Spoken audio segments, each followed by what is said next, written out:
আমাদের ওয়েস্ট বেঙ্গলে নতুন একটা স্টেডিয়াম হতে চলেছে। প্রথম এই ভিডিওটা সম্পূর্ণ দেখো, তাহলে বুঝতে পারবে। স্টেডিয়াম, ক্রিকেট স্টেডিয়াম এখানে করতে চাই। চাঁদ বাগান এখানে আপনাদের আছে, চাঁদমণি বাগান, প্রায় 27 একর জমি আছে।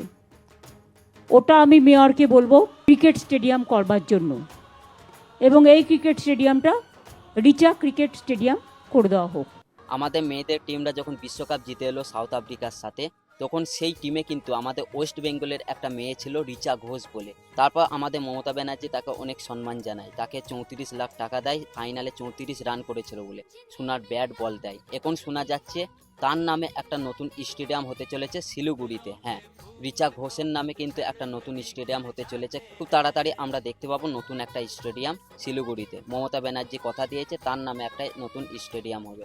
তাহলে আমাদের মমতা ব্যানার্জির মুখ থেকে এইরকম একটা কথা শুনে কতটা ভালো লাগলো তোমরা কমেন্ট বক্সে কমেন্ট করে জানাবে। আমাদের মমতা ব্যানার্জিও কিন্তু ক্রিকেটকে অনেক সাপোর্ট করছে, অনেক সম্মান জানাচ্ছে।